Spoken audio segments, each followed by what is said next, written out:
Yeah, I mean, it's never a bad idea to have the contact number of your local British embassy if you know that you're going to a specific place. But I think the most important piece of advice for anyone who is arrested when overseas is to know that it is their right to have the local British embassy or consulate informed of their arrest. And that is something that I would certainly advise people who are arrested overseas to do.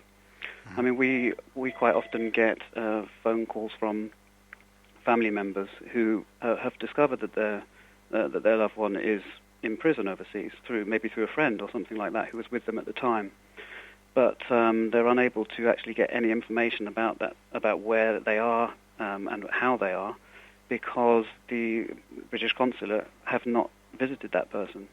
So they will only visit if they're asked to.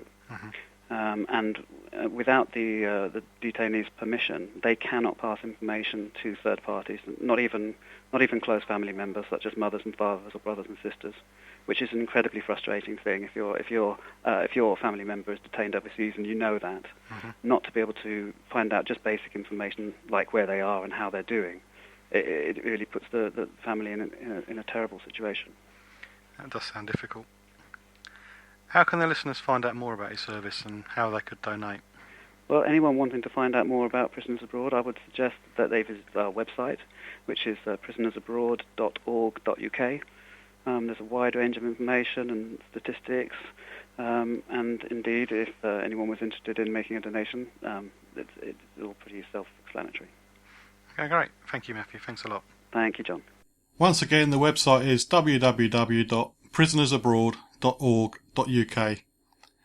And as always, every website address mentioned in today's show will be placed on my Facebook page, facebook.com/John Guinn Travel Show. What about my phone call? I want to call my family. Too late now. Please, please, please. Step through now, please. Oh, no. Too late now. Here's the goods. You take them in false bottom bag, you strap them to your body, it's up to you. Look, I've changed my mind. I want out. Too late now. So, you're offering me a free holiday? Yeah. I just have to bring back something for a friend of yours. That's right. You get some serious cash. Right. Well?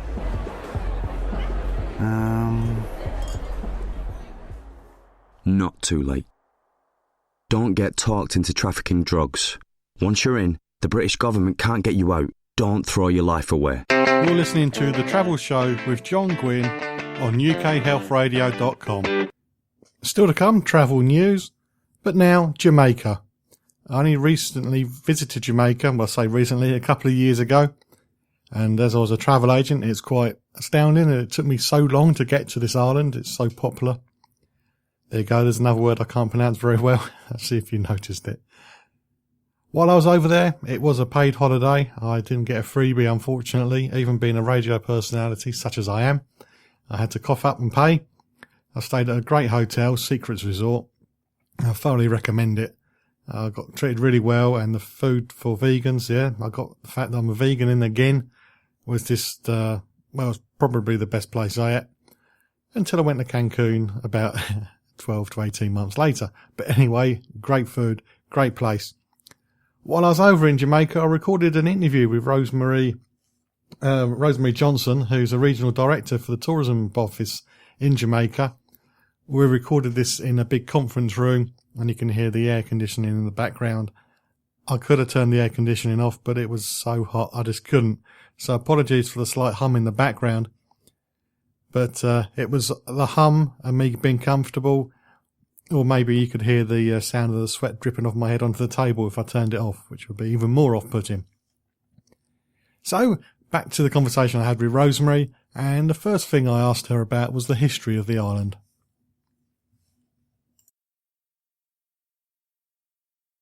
But first we talked about the history of Jamaica and whether the European countries were fighting over the island just like they seem to do for most of the islands in the Caribbean.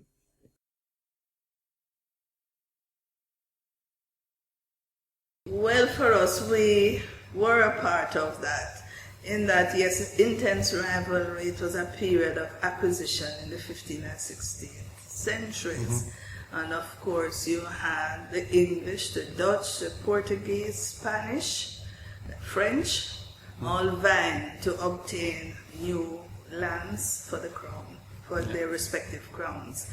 Jamaica was first visited by the Spaniards. Okay. And that's in 1494. They came to Jamaica. And then they stayed until 1655, when the English chased them out of Jamaica. And not a friendly bunch, are they? Not at all. I'm sure the Spanish feels that way. And the English took over and colonized, and they stayed with us until 1962, when we gained our independence. So we do have and still maintain close ties with the British. It's quite a long independence, isn't it? Pardon? It's a long independence. Yes, Others, yeah. yes. We had a big celebration of 50 years last year. That was good. What's the climate like when you come and visit? Oh, well, Tony, you're experiencing it. It's great climate year round, and it averages in the 70s, 75, and any time of year, it's good. We have the warmer times, yes, in July and August, where you get the 80s, 90s, but it's good weather. Absolutely good weather anytime you choose. Any time of year? Yes. Hurricanes are mentioned a lot in the news back home. Is it really a big problem here? Well, I'm happy that you're visiting here now, because you're in the hurricane season, which runs the Caribbean hurricane season, June into November. Yep. There's activity, yes, but we have been blessed in that we have not had a direct hit in many years. 1988, Gilbert was a direct hit. Yes, we do get the effects of storms or hurricanes that pass nearby, but we have been spared, and that's good. We get a lot of rains, but it keeps us green and healthy. It's definitely green round here. So it's not something that should put people off? No, not at all. When flying from the UK, how long does it take, and which airlines? 9 hours. 9 hours. 9 hours is direct flying time. We have British Airways, Virgin Atlantic, Thomas Cook, Yep. and we have numerous charters out of Manchester, Gatwick, and of course the scheduled air from Heathrow. So you're well covered. There's no excuse for anyone not to be here. Yeah, it does seem very easy to get here. Do you know how many Britons visit each year? We average about 175,000. That's a lot. Is what we are working on. If we need more. Let's see what I can do about that. Is there any compulsory jabs, medication, or visas required for somebody from the UK?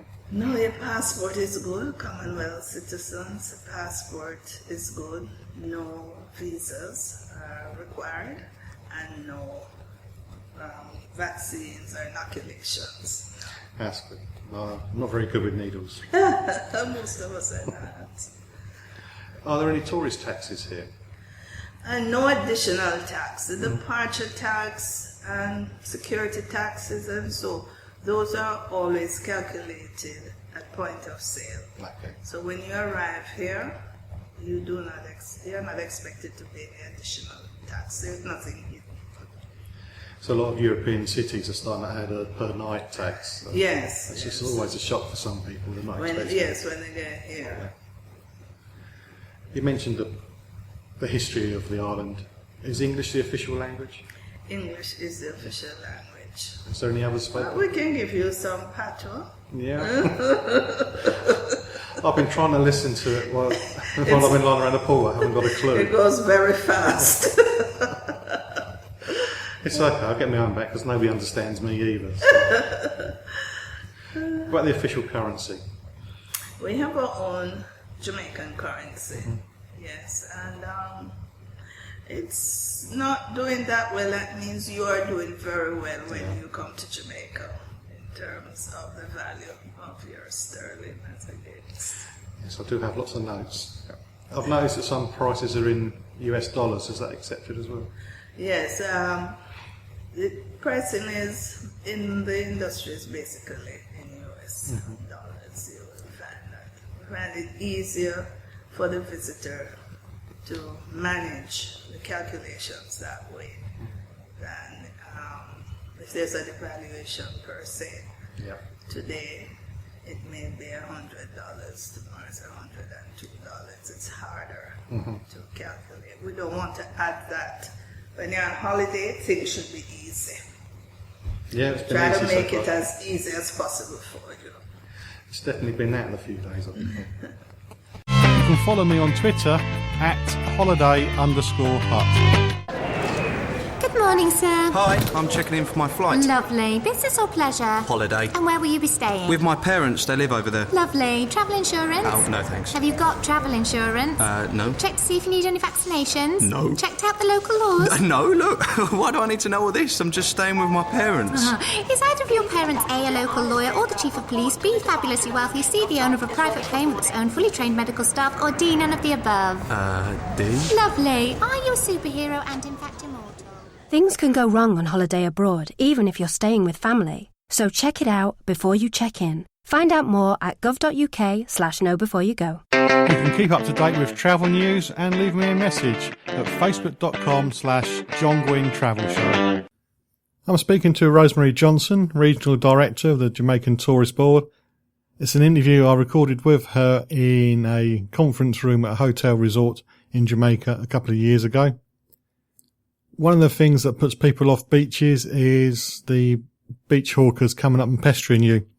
Well, in a few moments, Rosemary's going to come up with the answer to this when you're staying in Jamaica, so listen out for that. But for now, let's get back to finding out why you should visit this beautiful island. Is it easy to get around the island? Are the roads safe for foreigners to drive on? Well, you drive on the left. Yep. And we do. That's and that's okay. take over from you. So that's good. So you're not faced with that challenge where some other visitors have to make that adjustment. Yeah.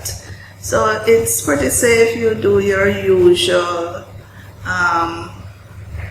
road checks that you would do anywhere that you travel, or even at home. I always use home as a marker. You're assuming I'm careful when I'm at home, aren't you?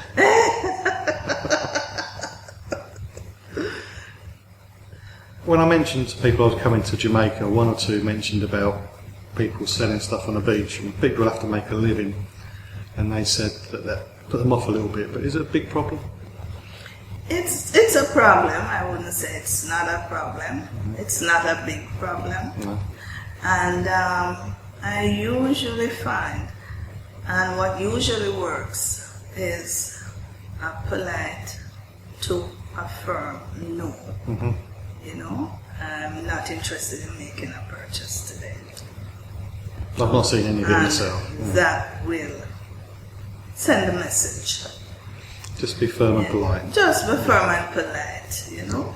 There are times individuals may say, oh, when I'm going back later, I will see. Like, the vendor is very smart, and he has a photographic memory. Yeah. So he's going to look for you when you're coming back and approach you again. So, firm and polite.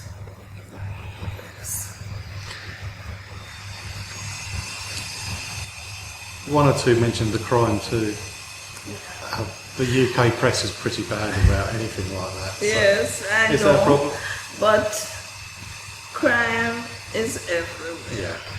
And we have our fair share of it too.